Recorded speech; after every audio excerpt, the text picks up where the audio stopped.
Good morning, students. Today I am going to teach you the next use of modals, and we have already four uses of modals: can, may, shall, and will. Today we will do the use of could. It is the past form of can. All know about it. It is the past form of can. And in Hindi you can say सकता था, सकते थे, सकती थी, या सका.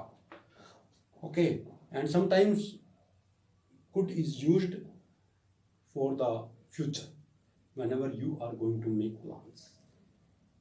Okay, sometimes आप इसको future में भी use कर सकते हो. And today I'll teach you with the general rules, and also the examples are written by me.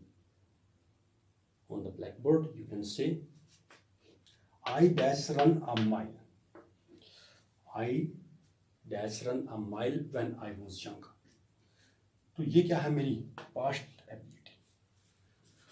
When I was younger, जब मैं जवान था. Now I don't have that ability.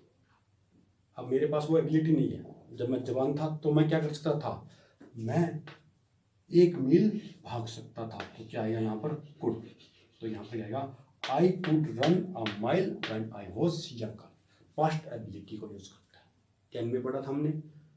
Can में क्या पढ़ा था हमने? सिर्फ ability, capability, strength, power, agility. लेकिन यहाँ पर वो सभी की सभी चीजें किस में होंगी? वो पास्ट टेंस में. जैसे नेक्स्ट एग्जांपल मेरे पास है I dash run a mile. I don't know, past tense में है ये, बट यहाँ पर क्या है? मैं भाग सकता हूँ. मैं भाग सकता हूँ तो यहाँ पर रहेगा I can run a mile. मैं 1 किलोमीटर या 1 मील भाग सकता हूँ. John isn't answering the phone. John isn't answering the phone. He dash be busy. ये किस चीज को डिनोट करता है? Possible situation. Sometimes we can see wherever, जब क्या होता है हमारे पास पॉसिबल सिचुएशंस आती हैं तो वहां पर भी क्या यूज करते हैं हम? कुड. अब यहाँ पर देखो, यहाँ पर पास्ट नहीं है, यहाँ पर पास्ट नहीं है, यहाँ पर क्या है? प्रेजेंट. बट यहाँ पर क्या है? मैं एक बात समझता हूँ, John is not answering the phone. John phone का उत्तर नहीं दे रहा है. तो पॉसिबल सिचुएशन क्या होगी? He could be busy. वह क्या हो सकता है? बिजी हो सकता है.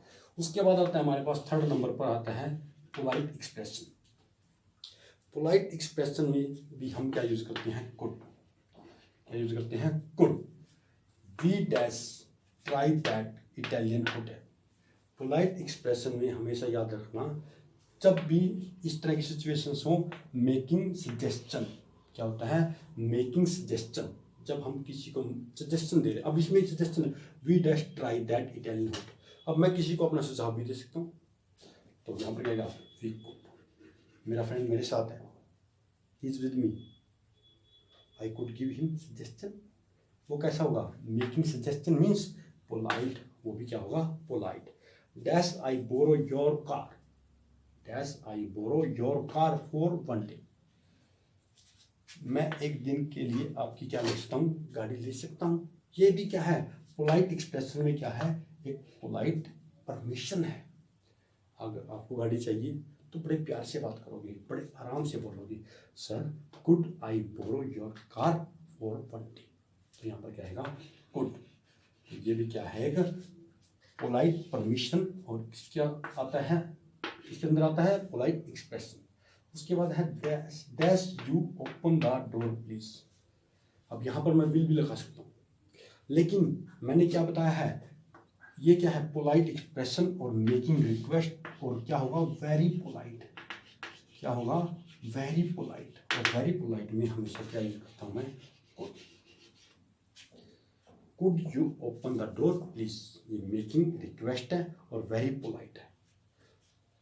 So I think you have got all the rules and the examples. Now I revise it and I repeat it. सबसे पहले हम क्या यूज करेंगे? Past ability. जब भी पास्ट एबिलिटी आती है तो क्या यूज करते हैं? कुड. या इनडायरेक्ट स्पीच होती है. अब डायरेक्ट स्पीच आपको पता है प्रेजेंट है, तो उसको इनडायरेक्ट बनाएंगे तो क्या होगा? पास्ट. उसके बाद हमारे पास क्या आता है? Possible situation. जब कभी हमारे पास पॉसिबल सिचुएशंस में this type of sentences we find, तो हम क्या लगाएंगे उसमें भी कुड। उसके बाद पोलाइट एक्सप्रेशन में मैंने 3 पॉइंट्स लिखे हैं, 1, 2 एंड 3। तो याद रखना, पोलाइट एक्सप्रेशन में आते हैं वेरी पोलाइट एक्सप्रेशन। सबसे पहले मेकिंग सजेशन, उसके बाद आता है परमिशन, उसके बाद आता है making request. This should be polite. तो ये हमारे पास आज के क्या हुए, the use of could. Revise it again and again. If you have any doubt you can ask. Please subscribe my channel. You can get my new videos at once, and also the old videos you can find on my YouTube channel.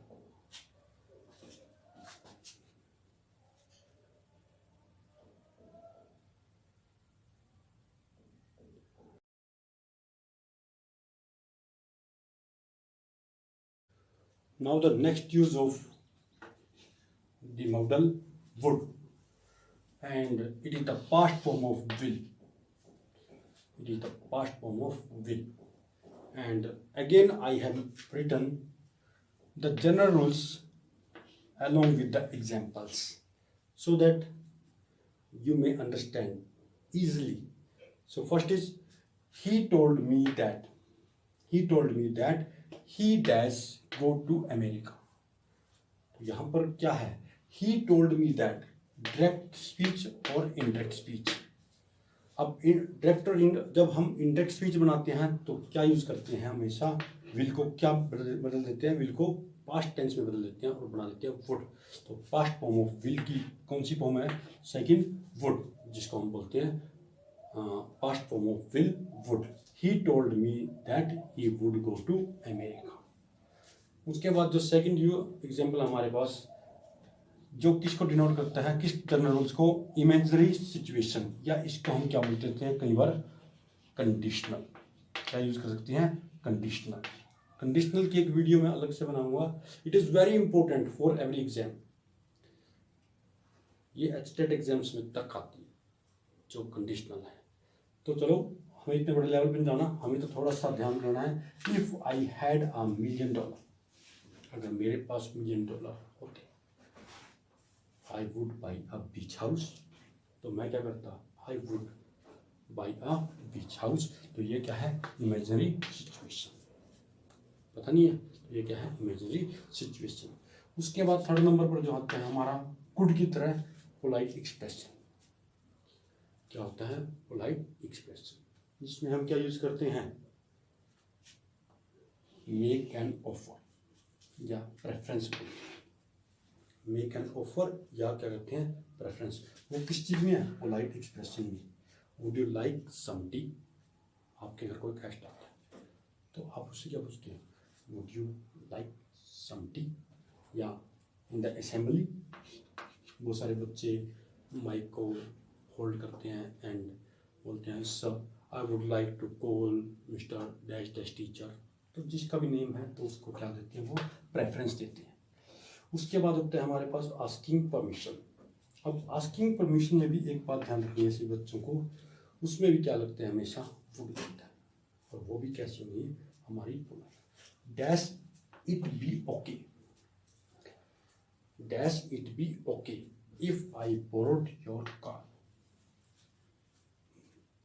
यह बहुत अच्छा होगा अगर मैं तुम्हारी car क्या लेता, उधार लेता। मैं तुम्हारी कार उधार लेता तो यह क्या होता, अच्छा होता। तो यहाँ पर क्या है, वुड यूज करते हैं। तो हम देखते हैं, मैंने आपको बताया है सबसे पहले तो past form of will, will की पास्ट फॉर्म है वुड। उसके बाद जब भी कभी आती है इमेजिनरी सिचुएशंस तो उसमें क्या यूज करते हैं, हम हमेशा वुड यूज करते हैं। Example is given in front of you. उसके बाद आता है पोलाइट एक्सप्रेशन में मैंने बताया है मेकिंग एन ऑफर, और उसके बाद हमारे पास आता है आस्किंग परमिशन। इसमें एक पॉइंट रह गया जो मैं आपको अभी बताना चाहता हूँ। समटाइम्स क्या यूज होता है, now the next general rule of will, to express wish और desire, dash that I were a bird, would that I were a bird. Here you can see wish और एक डिजायर है। इस sentence में थोड़ा सा देखो अलग है। डैश दैट आई के साथ वैसे लगता है वॉज, लेकिन यहाँ पर क्या लगेगा वर। तो यहाँ पर एक कल्पना है जिसमें हम क्या करते हैं, एक अपनी इच्छा कर रहे हैं, भी काश मैं एक क्या होता पक्षी होता, तो यहाँ पर क्या लगेगा वुड। एक मेरा पोलाइट एक्सप्रेशन का रह गया था जिसमें पोलाइट रिक्वेस्ट, जिसमें क्या करना है मुझे पोलाइट रिक्वेस्ट, जिसमें क्या यूज कर सकता हूँ मैं वुड। इसमें मैंने आपको कुड भी बताया था और क्या बताया था वुड भी। मैं रिक्वेस्ट के लिए वैसे क्या लगा सकता हूँ, विल भी लगा सकता हूँ, will you open the door. But जब कभी whenever I find polite request, very polite request, तो मैं could और would में से लगाऊंगा। और ये किस में आता है, polite expression। ये क्या है मेरा polite expression। So I hope you have understood and got my all points. If you have any doubt, you can ask after watching the video. Practice it again and again. Subscribe my channel so that you may find my new videos as well as old videos.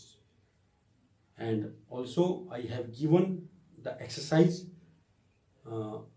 after that. Thank you so much for listening me.